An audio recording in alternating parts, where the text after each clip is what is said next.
بسم اللہ الرحمن الرحیم الحمد للہ رب العالمین والصلاة والسلام علی سیدنا و مولانا محمد خاتم النبیین و امام المرسلین وعلی آلہ و اصحابہ اجمعین وعلی کل من تبعہم بإحسان الی یوم الدین. اما بعد، میرے قابل احترام بزرگوں، دوستوں اور بھائیوں، السلام علیکم ورحمۃ اللہ تعالی وبرکاتہ. اللہ تبارک و تعالی نے اپنے فضل و کرم سے رمضان کی مبارک ساعتیں عطا فرمائی ہوئی ہیں، اور اب دوسرا عشرہ شروع ہو چکا ہے. جیسا کہ میں نے پہلے بھی عرض کیا تھا، یہ مہینہ اللہ تعالیٰ کی طرف سے ہم لوگوں کی تربیت کے لیے آیا ہے. بات صرف اتنی نہیں ہے کہ روزہ رکھ لیا اور نماز تراویح پڑھ لی، بلکہ اس مہینے کے اندر اپنے آپ کو درست کرنے کی فکر اور اصلاح کی فکر صبح سے شام تک کے اعمال میں ہمیں رکھنے کی ضرورت ہے، کیونکہ اللہ جل جلالہ نے فرمایا کہ روزے ہم نے تم پر اس لیے فرض کیے ہیں کہ تاکہ تمہیں تقویٰ حاصل ہو. تقویٰ حاصل کرنے کے لیے اللہ تعالیٰ نے یہ روزے فرض. معنی یہ ہوتے ہیں انسان ہر اپنے قول و فعل میں اس بات کا دھیان رکھے کہ میں جو کام کرنے جا رہا ہوں وہ مجھے جنت کی طرف لے جائے گا یا جہنم کی طرف. وہ اللہ تعالیٰ کو پسند ہوگا یا ناپسند ہوگا. اسی لیے رسول کریم صلی اللہ علیہ وسلم نے فرمایا کہ ہوا شہر الصبر و شہر المواسات. یہ مہینہ صبر کا مہینہ ہے اور مواسات کا مہینہ ہے، یعنی ایک دوسرے کی ہمدردی غمخواری کا مہینہ ہے. صبر کی تو ویسے بھی قرآن کریم میں جگہ جگہ تلقین فرمائی گئی ہے، یا ایھا الذین آمنوا اصبروا وصابروا ورابطوا، اور صابرین کے بارے میں فرمایا کہ ان کا اجر ہم بے حساب دیں گے. اور جگہ فرمایا کہ جنت جو انسان کو ملنے والی ہے وہ جنت در حقیقت انسان کے صبر کا صلہ ہے. اولئک یجزون الغرفۃ بما صبروا. نیک لوگ جو ہیں ان کو جنت کے بالا خانے ملیں گے. کس وجہ سے؟ کیونکہ انہوں نے صبر سے کام کیا. جگہ جگہ قرآن کریم نے یہ فرمایا ہے کہ جنت جو ہے وہ صلہ ہے ہمارے صبر کرنے. اور صبر جو ہے یہ بڑا عام مفہوم رکھتا ہے. ہم لوگ اردو میں تو صبر کو یہ کہتے ہیں کہ بھئی کسی کو کوئی حادثہ پیش آ گیا، کوئی مصیبت آ گئی، کسی کا انتقال ہو گیا تو آدمی جزا فضا نہ کرے، واویلا نہ کرے، اس کو صبر کہتے ہیں. لیکن شریعت کی اصطلاح میں صبر کے معنی یہ ہوتے ہیں کہ انسان اپنے آپ پر قابو حاصل کرے، اپنی خواہشات پر، اپنے جذبات پر قابو حاصل کرے کہ کیا خواہش پیدا ہو رہی ہے دل میں گناہ کرنے کی، لیکن آدمی اس خواہش کو کچلے، اس خواہش کو دبائے اللہ کے لیے. دل چاہ رہا ہے کہ میں اپنی آنکھ سے ایک ایسا منظر دیکھوں جو میرے نفس کے لیے خوشگوار ہے، نفس کو اس سے مزہ آتا ہے، لذت آتی ہے. میرا دل چاہ رہا ہے، مچل رہا ہے کہ میری نگاہ اس کے اوپر پڑے. اس منظر پر پڑے جو مجھے مزہ دلوائے۔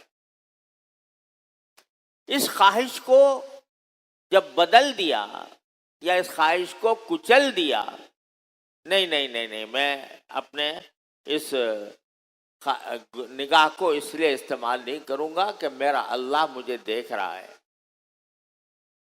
کیونکہ اللہ دیکھ رہا ہے تو میں اس مالک کریم کی کیسے نافرمانی کروں جس نے مجھے یہ آنکھ کی نعمت عطا کی ہے۔ آنکھ کی نعمت کوئی معمولی نعمت نہیں ہے، یہ نعمت اللہ تعالیٰ نے ہمیں سب کو عطا کر دی ہے مفت۔ ذرا سی کوئی گڑبڑ ہو جائے نا آنکھ میں، ہزاروں لاکھوں روپے خرچ کرنے کو بندہ تیار ہو جاتا ہے، اللہ نے مفت دے رکھی ہے۔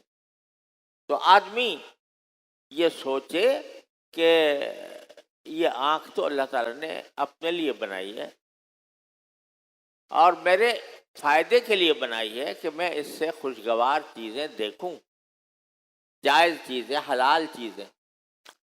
اس کو میں حرام میں استعمال کرنے کی جو خواہش دل میں پیدا ہو رہی ہے، میں اس کو دباؤں گا تو یہ صبر ہو۔ نیند آ رہی ہے اور دل چاہ رہا ہے کہ بستر پر سوتا رہوں، آرام کروں، لیکن نماز کا وقت ہو گیا تو میں آرام کے بستر کو چھوڑ کر اپنی نفسانی خواہش کو دبا کر نماز کے لیے روانہ ہو جاتا ہوں۔ یہ صبر ہے، یہ بھی صبر ہے۔ تو قرآن کریم نے صبر کی بڑی فضیلتیں بیان فرمائی ہیں، اور یہ فرمایا کہ جنت در حقیقت معاوضہ ہے یا انعام ہے اللہ تعالیٰ کی طرف سے اسی صبر کا جو بندے نے اس دنیا میں کیا۔ وَلَمَنْ صَبَرَ وَغَفَرَ إِنَّ ذَلِكَ مِنْ عَزْمِ الْأُمُورِ۔ لہذا یہ مہینہ صبر کا ہے۔ کیا معنی کہ اس مہینے میں مشق کرو،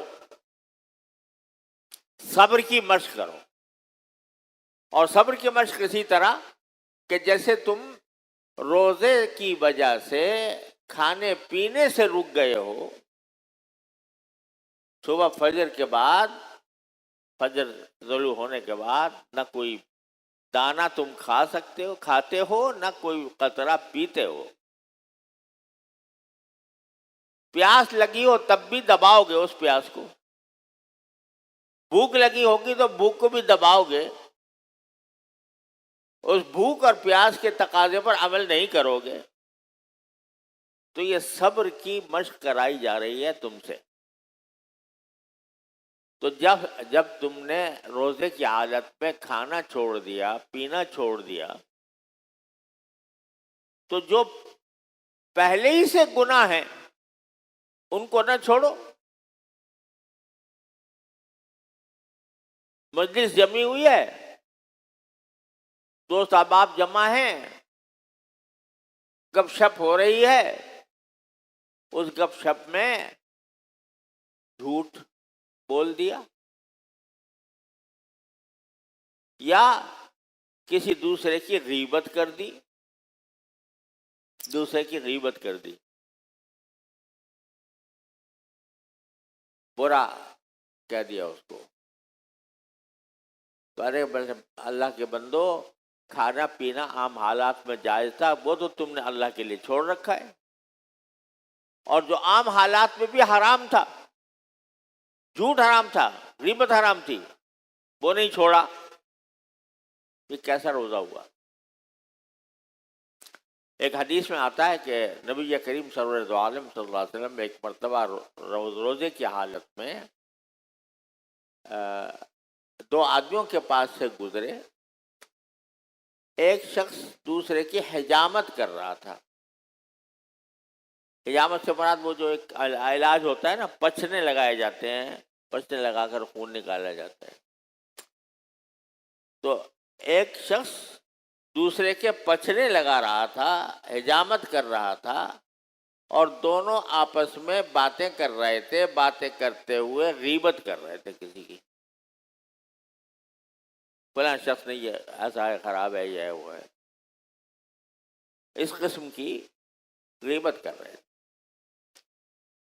تو رسول کریم صلی اللہ علیہ وسلم جب دیکھا تو آپ نے فرمایا افطر الحاجم والمحجوم،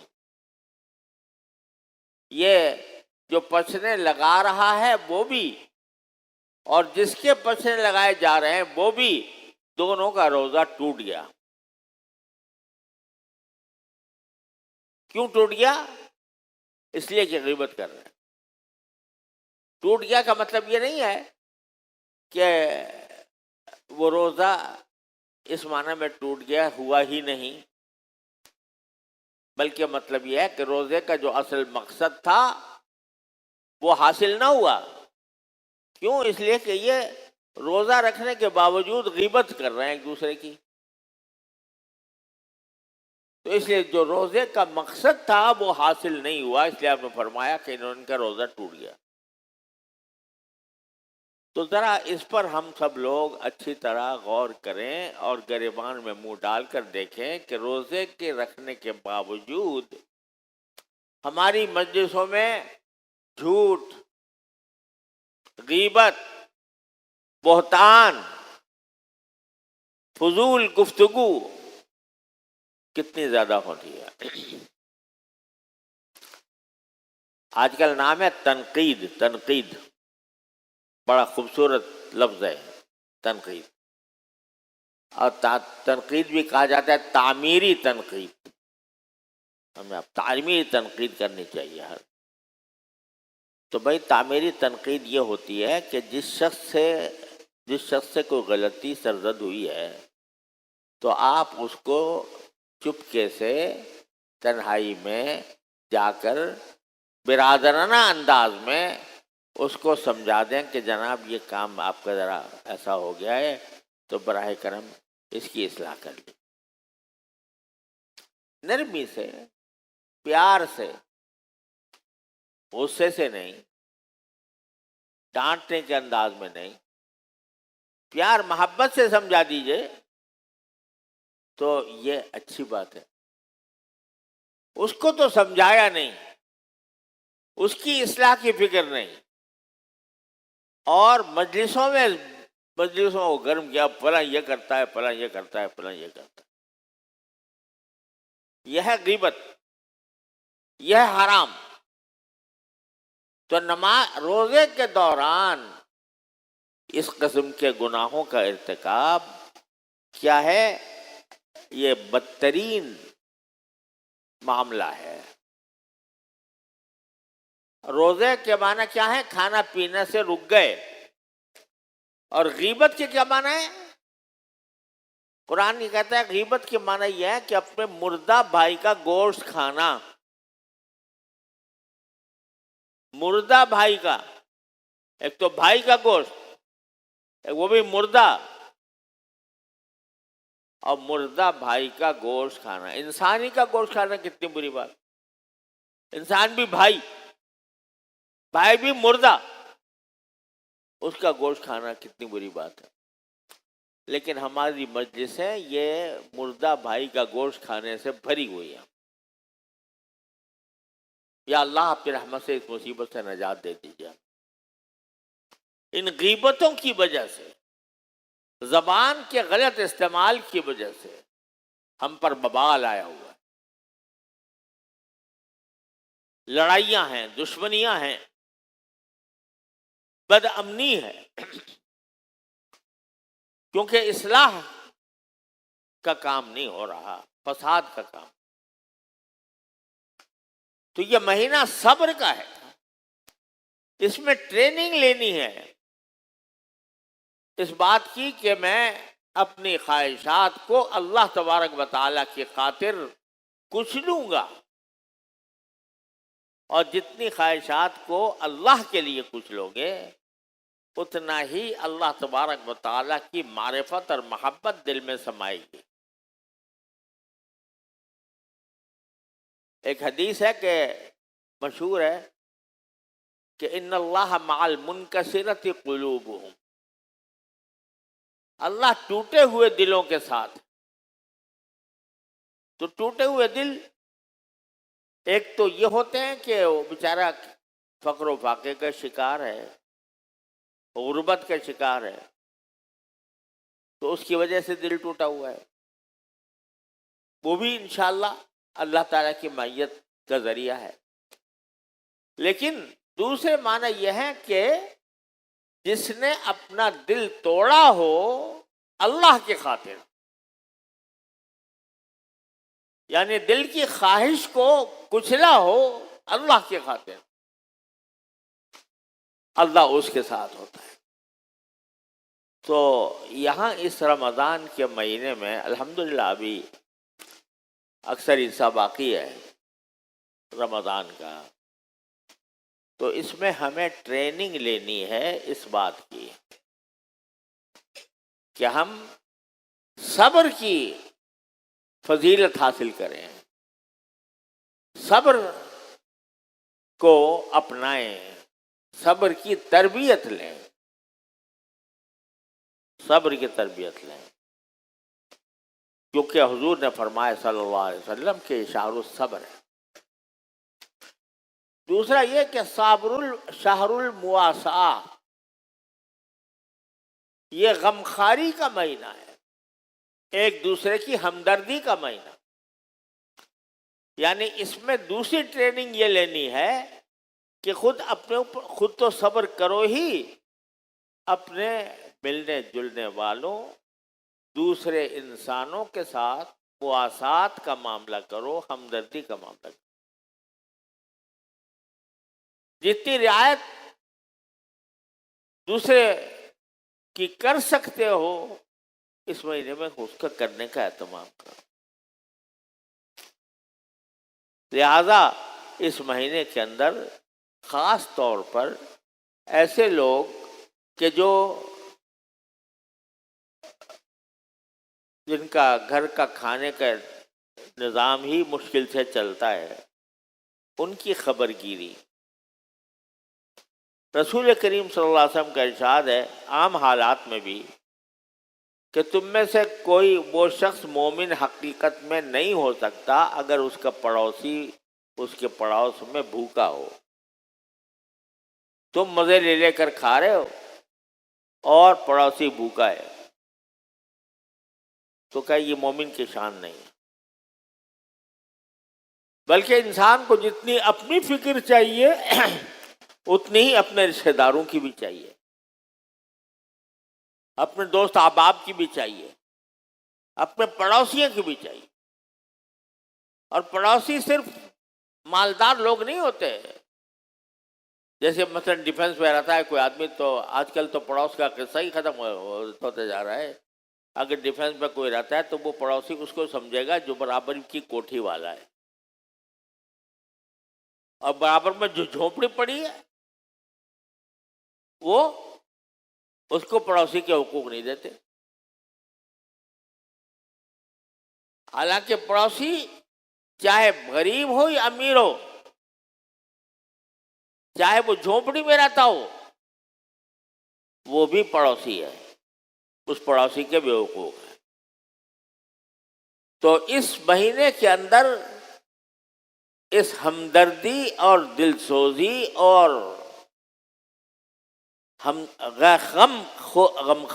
غمخاری اس کی بھی مشق کرنی۔ اب کرنی تو یہ تھی مشق کہ حدیث میں فرمایا گیا تھا کہ رسول کریم صلی اللہ علیہ وسلم نے فرمایا کہ اگر ایک شخص کسی روزے دار کا افطار کرا دے تو اس کی بڑی زبردست فضیلت ہے، اس کو اللہ تعالیٰ جنت کا ایسا شربت پلائیں گے جو کبھی پھر پیاس نہیں لگے گی، اتنی فضیلت ہے۔ اب اس کی اصل فضیلت یہ ہوتی کہ افطار کراؤ ان لوگوں کو جن کے پاس افطار کی چیزیں کما حقہ موجود نہیں ہیں۔ اپنے محلے میں دیکھو، آس پاس دیکھو، جن کے ہاں افطار کا سامان نہیں ہے وہاں افطار بھجوا دو۔ یہ سامان ہے مگر ہلکی نوعیت کا ہے، تم اچھی چیز بھجوا دو اس کے پاس۔ اصل مقصد تو یہ اب ہو گیا امیر کے پاس افطاری بھجوا رہے ہیں۔ جس کے پاس پہلے ہی بہت ساری افطاری کا ڈھیر پڑا ہوا ہے، اس کے پاس بھجوائی جا رہی ہے. ارے بھائی وہ تو پہلے ہی اس کا دسترخوان بھرا ہوا ہے، تم نے اور بھیج دی اس کے پاس، اور اس کے بدلے میں اس نے دوسرے کے پاس بھیج دی. بدلا، اس نے افطاری بھیجی تھی لہذا میں بھی افطاری بھیجتا ہوں. ارے بھائی ذرا یہ دیکھو کہ جن کے پاس بیچاروں کے افطاری ہے ہی نہیں، یا ہے تو بہت کم درجے کی ہے، ان کے پاس اعلیٰ قسم کی افطاری بھیج دو. امیروں کے پاس، دولت مندوں کے پاس افطاری بھیجنے میں ویسے تو وہ بھی ہدیہ ہے، اور ہدیہ دینے میں بھی اللہ تعالیٰ ثواب عطا فرماتے ہیں. لیکن یہ دیکھو کہ یہ جو حدیث تھی کہ بھائی کسی کو افطار کرا دو، افطار کرانے کا مطلب یہ ہے کہ اس کے بیچارے کے پاس اتنا کھانے کو ہے ہی نہیں کہ وہ پورا پیٹ بھر کے کھائے. تم نے اگر ایک حدیث میں آتا ہے ایک دودھ کے ایک گھونٹ سے افطار کرا دیا تو بھی تمہاری بڑی فضیلت ہے. اب دودھ کے ایک گھونٹ سے کس کو کریں گے جس کے پاس ہے ہی نہیں؟ اور اگر اس کا پیٹ بھر دیا تو اس کی اور زیادہ فضیلت آپ نے بیان فرمائی. تو مواسات، غم خاری، ایک دوسرے کا خیال رکھنا، ایک دوسرے کی مدد کرنا، ایک دوسرے سے ہمدردی سے پیش آنا، یہ اس کی ٹریننگ بھی رمضان میں دی جاتی ہے. اور اس کا طریقہ وہی ہے جو ہے.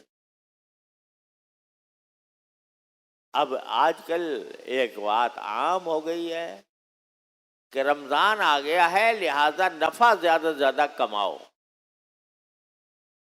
قیمتوں کی مہنگائی کرو، جو چیز 10 روپے کی ملتی تھی اب 20 روپے کی بیچو. یہ رمضان آیا ہے، رمضان اسلام اس کام کے لیے آیا ہے کہ لوگوں کی کھال کھینچو.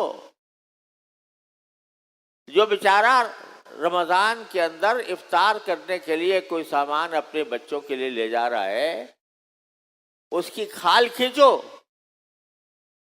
اس کے اتنی قیمتیں اس کی لگاؤ کہ تمہارا تو وہ تجوری بھر جائے. مگر وہ بیچارہ آخر وہ بھی انسان ہے، وہ بھی مسلمان ہے، اس کے بھی بچے ہیں، اور بچے بھی جس طرح تمہارے بچے ہیں اور افطاری کے انتظار میں رہتے ہیں، افطاری کا شوق لگتا ہے، ایسے اس کے بھی تو ہیں. تم کہتے ہو میں اس وقت تیرے بچے کو خوش کروں گا جب تم مجھے ڈبل قیمت ادا کر.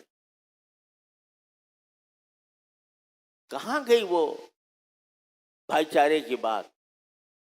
کہاں گئی وہ ہمدردی اور غمخاری کی بات؟ مہینہ غمخاری کا، مہینہ ہمدردی کا، اور کر رہے ہو دشمنی، کر رہے ہو لوٹ مار. خدا کا عذاب نہیں آئے گا تو کیا ہوگا؟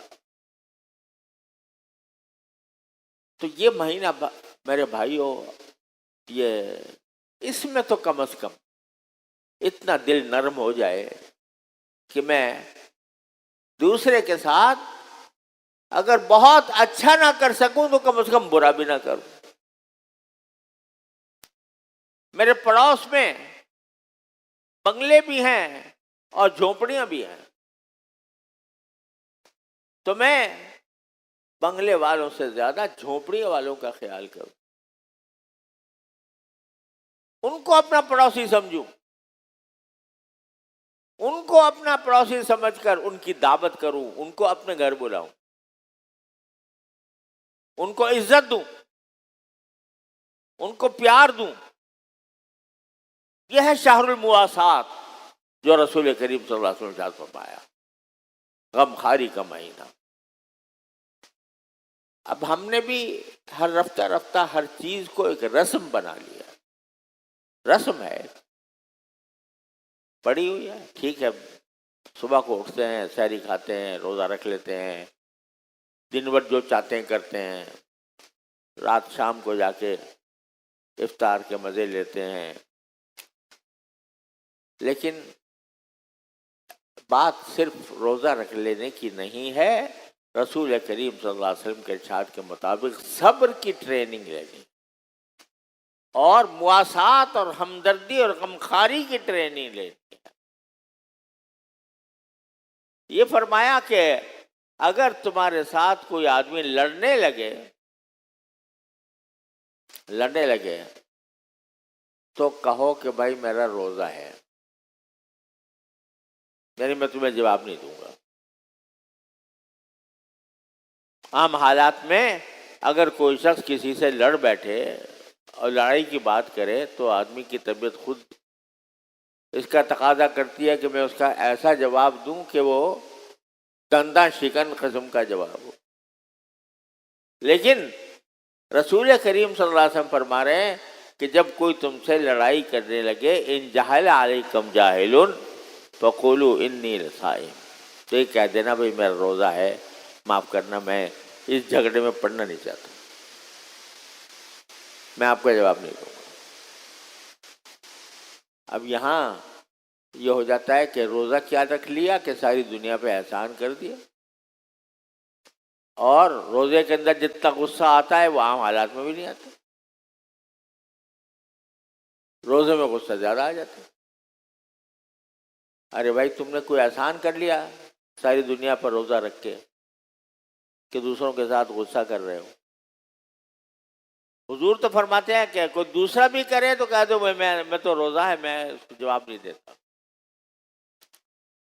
تو یہ ساری باتیں ہیں جو سیکھنے کی ہیں. رمضان ایک رسمی کارروائی نہیں ہے جو آئی اور گزر گئی.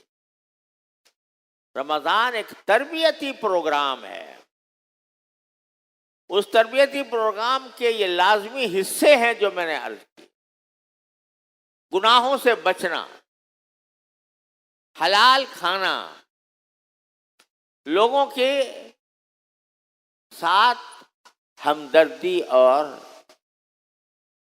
غمخواری کے ساتھ پیش آنا، یہ سب رمضان کی تربیتی پروگرام کا حصہ ہے.